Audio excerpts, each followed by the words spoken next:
Okay, I would like to greet everyone a pleasant day. It's both an honor and pleasure to be with you this very faithful day to present my paper entitled Teaching the Ilocano Worldview Using Frame Semantics Analysis of an Ilocano Popular Song. My name is Salirik S. Andres, and presently I am a faculty of Technological Institute of the Philippines, Quezon City. So, I'd like to introduce my paper by focusing on the Ilocano, which is a thriving language of more than 15 million people, the lingua franca of the northern Philippines, parts of central Luzon, parts of NCR, as well as parcels of Visayas and Mindanao regions. When you say northern Philippines, it's not only the Ilocandia, but the entire northern part of our country. Presently, there is a huge number of Ilocano speakers in Guam, Alaska, California, Washington, Hawaii, Texas, New York, Nevada, and New Jersey, all in the United States. And in other parts of the world, a huge number of Ilocano speakers are found in Canada, Europe, the Middle East, South Asia, as well as, of course, Southeast Asia. According to the University of Hawaii Manoa Campus website, published in 2019. So, Ilocano, of which I am, or shall I say, my mother tongue, because I am born in the town, I am born in Caloocan City, but I grew up in the town of Baggao in the Cagayan Valley region. So I consider myself as an Ilocano uh, speaker and writer at the same time, translator and researcher. With regards to the mother tongue based multilingual education initiative of DepEd, which is dutifully supported by CHED, there is a renewed focus on the different languages in the regions as a way to encourage and instill the Generation Z learners the love for reading literatures, not only those in the canon, but also in the regional literatures, which are equally worth reading and value adding masterpieces. As an Ilocano speaker and writer, and at the same time English language teacher and researcher, I find this impetus to look at my native tongue and see if we can help in the quest to intellectualize our Ilocano language as part of our dream to democratize languages in the country. So, why song? So, I focus on the song, Ilocano song in particular, because we believe that songs are repositories of culture. So, this study, the teaching of Ilocano worldview, as depicted in a popular Ilocano song using frame semantics analysis, is actually uh, inspired by the research of Fillmore and Petrarch, so pioneers in frame semantics. So songs are actually integral part of one's culture. We actually learned that our ancestors learned to sing first before they even started speaking. No? So not only for entertainment purposes, songs are actually able to present a worldview. They depict ideological message or philosophical thought. They help in children character education. So even these children songs, they have this noble cause of character education also. No? Criticize government decision and social phenomenon. They foreground an ideology and most importantly, they promote certain social phenomenon, according to Setyono and Sri Wayuni in their research of Javanese songs. This paper sought to employ the frame semantics analysis to present the Ilocano worldview as depicted in a popular song entitled Di Ka Aglawlaweng, sung by the late Demetrio A. Quirino Jr., more popularly known as Demi Q among the Ilocano folks. Specifically, it sought answers to the following questions. So, number one, what are the semantic frames depicted in the Ilocano song? Number two, how are the lexical units of the song work as frame elements within each semantic frame? What are the themes evoked by these LUs, FEs, and semantic frames, which are reflective of the Ilocano worldview? And then how may these findings be communicated to the present generation of learners in the light of mother tongue-based multilingual education? For the scope and limitation of this study, this covered frame semantics analysis of the Ilocano song. However, the song lyrics was translated into English language. So the researcher made a free translation of the Ilocano lyrics of the song to into the English language. And then it also involves identification of lexical units and then see the relationships of these lexical units into frame elements. And then from these frame elements follows the identification of the semantic frames containing these LUs and FEs. In turn, this frame semantics approach was then used as a cornerstone for cognitive linguistics, particularly the idealized cognitive model to describe the Ilocano worldview as depicted in the Ilocano song. This study is deemed significant to the following language teachers and students, curriculum designers, for the results and findings may enlighten them as they try to incorporate the regional languages in the consideration of uh, curriculum design in their quest to make the curriculum relevant to the present generation of learners. So this may also include the language policy managers, higher education institutions, language researchers, as well as local and national leaders for them to craft substantial and relevant laws and policies which aim to promulgate the democratization of the languages and, in turn, the intellectualization of these languages. So, a brief literature survey shows that Fillmore's seminal paper on frame semantics paved the way for the acceptance of this frame semantics theory. This was followed by Petrak in 1986, and then other literatures coming from Char in 2011 made use of frame semantics to map the lexical equivalence of the word kill as used in various newspapers in Britain and America. Wanji and company, and in the field of ESL and EFL teaching, Carrara studied how frame semantics can contribute towards the investigation of different grammatical patterns of a language. So,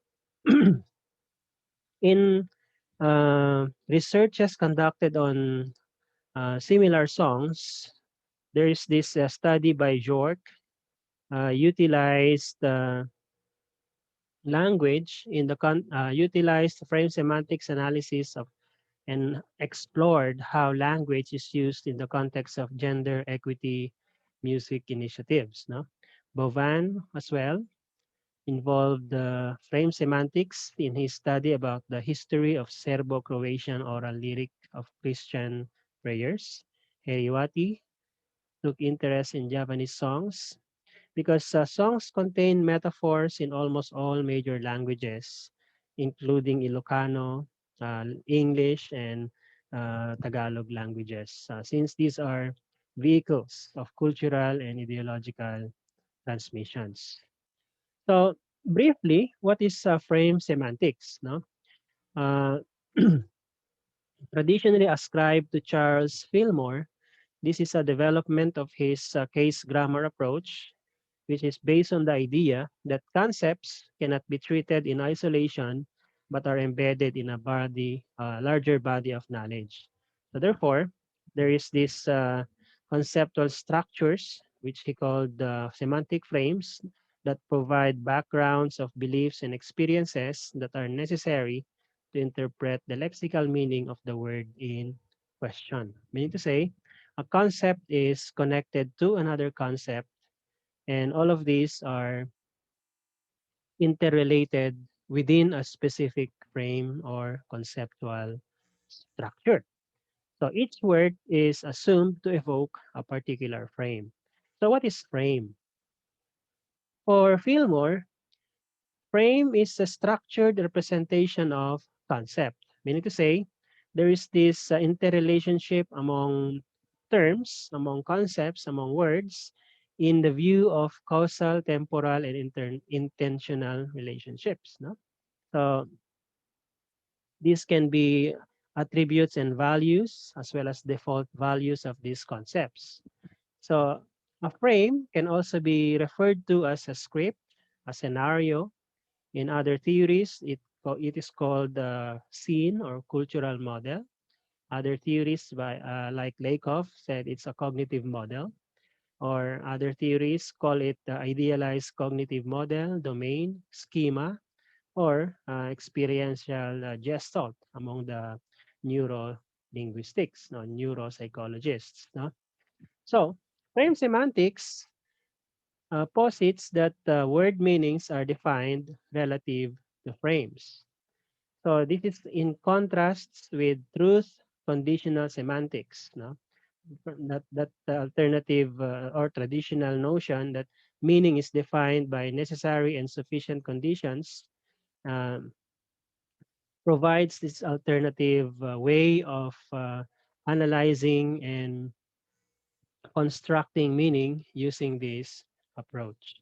Okay, so frame semantics theory involves the basic idea that one cannot understand the meaning of a single word without access to all the essential knowledge that relates to that word. So if you know a specific term, it automatically involves relationships to other terms. And these interrelationships are called frames. For example, the commercial transaction frame, no, involves automatically in our brain, in our mind, a seller, a buyer, no? So a doer of action. So if there's a seller, automatically there is a buyer. Okay. So there's this exchange of goods and money, no? Services. Okay. So the medium of exchange, among others, come into view. Okay. So knowledge of frames allows learners to understand large groups of words, so including song, lyrics. Okay. So we will use this frame semantics to analyze the song lyrics. Therefore, before we proceed, frames are evoked when we understand words. Some words highlight particular parts of a frame. Frames evoke a particular perspective on a situation. Frames suggest a particular history in a concept. Frames often assume larger cultural frames, and frames are structured representations of causal and relational information about objects, scenes, and events. As a result, knowledge is represented in an idealized form in terms of frames. So from that, we can glean that cultural behavior often involves negotiating over when to apply particular frames. So this research involved the subject, uh, the song entitled Di Ka Aglawlawing, okay, or Don't Waste Your Time, and it's part of an album called Tiari Kanti Prinsesa by Demi Q in his album 56. So we can actually uh, access it by clicking this YouTube link here. It is track number 3, beginning 7:52 minutes to 11:34, and it was released in 1983, courtesy of Millennium Records, of which it's also owned by the singer and engineer Demetrio A. Quirino Jr., also known as Demi Q. He is the founder of the Technological Institute of the Philippines in 1962. He hails from Nueva Vizcaya. He topped the Civil Engineering Board exam after graduating from the National University.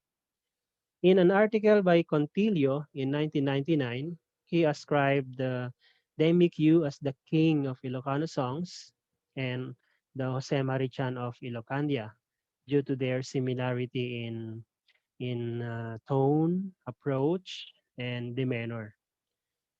So here is the free translation of the Ilocano song Di Ka Aglawlaweng into the English language. Okay, so it has this number of stanzas, no, 6 stanzas to be exact, and from these lyrics comes the data which is used in the study. So now for the methodology, the study is a qualitative study involving textual analysis of the lyrics of the Ilocano song. So it involved the following processes. No? So first, there's a free translation of the research data. Although the researcher is a full-blooded Ilocano, okay, I still consulted the number of dictionaries in order to somehow make the translation as close as possible to the original in terms of meaning and in terms of message and thought. No?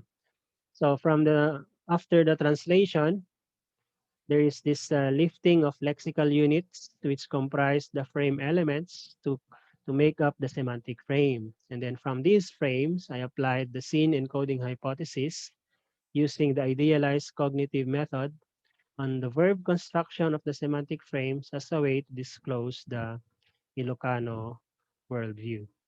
So here are the results and discussions. What are the semantic frames depicted in the Ilocano song?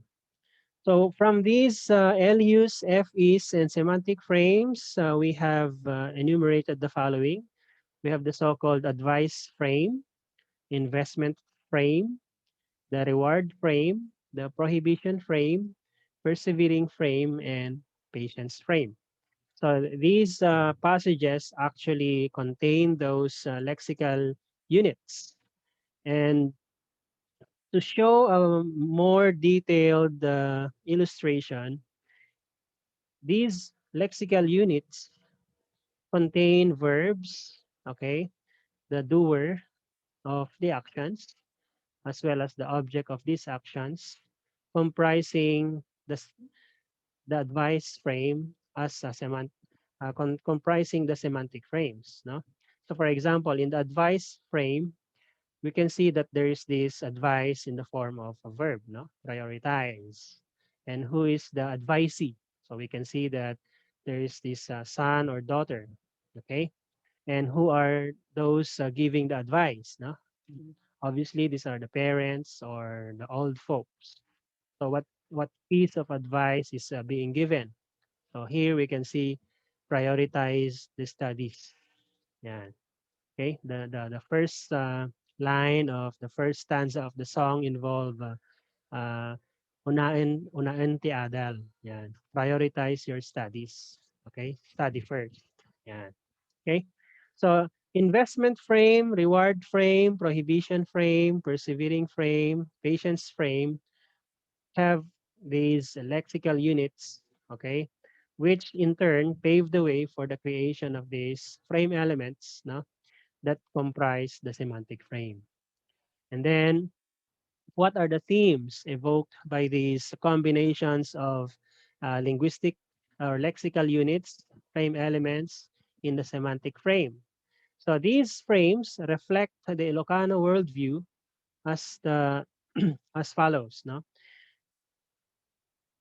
The Ilocano approach to the order of priorities in one's life. So you can see how the Ilocanos view their priorities, no, one over the other. So we can see that education is being prioritized. No?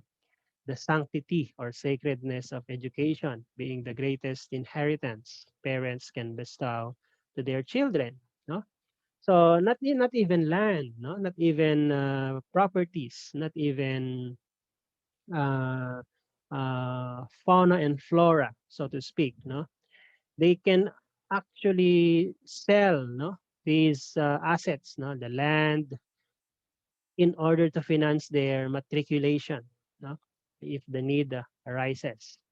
Then there's this dignity of labor, the value of uh, hard work, okay, and then the importance of patience and perseverance to achieve one's goal, no, the value of grit and determination.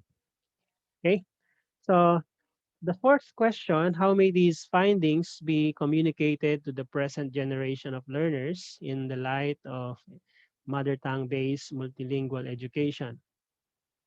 So these findings are actually uh, realized in the actual conduct of classes or an actual execution of lessons, no, as incorporated in our topic in my major courses under me, no. So you can also include analysis to incorporate superframes and subframes as the level of learners may apply or may demand. No? So aside from those advice frame, reward frame, you can also pinpoint some superframes. No? These are bigger umbrella frames, which can include the economic frame, okay, or cultural or culture frame. Okay, so all of these are actually uh, applied as the need arises. No? The concepts learned may be integrated in the curricular content of lessons involving culture and tradition of the Ilocano region. And you may also use the same approach to other languages within uh, the periphery of the capital. No? So identical analysis may also be applied to other songs and or other literary genres, so not only songs, no, but also other passages. So conclusions are drawn from these results, no, include the following. Lexical units and frame elements present in the lyrics of the Ilocano song Di Ka Aglawlaweng structure the series of semantic frames which are inherently Ilocano. So the Ilocano worldview was very much presented, no, using the semantic frames as supported by these lexical units and frame elements. So the Ilocano song was able to present the worldview of the Ilocanos for the whole wide world to see. From these conclusions, we can recommend the following. Parallel studies on other regional languages may also be undertaken in the light of intellectualization, democratization, and revitalization of Philippine languages. Potential texts, aside from traditional short stories, dramas, novels, could also be studied whether these depict the worldview of the sociolinguistic group being highlighted. Modern texts, including multimodal and technology-related materials in the realm of social media, such as Facebook posts, Twitter tweets, and even Instagram updates, may also be fertile grounds of analysis. So with that, thank you very much and enjoy the rest of the day. Agyaman ak unay, stay safe everyone.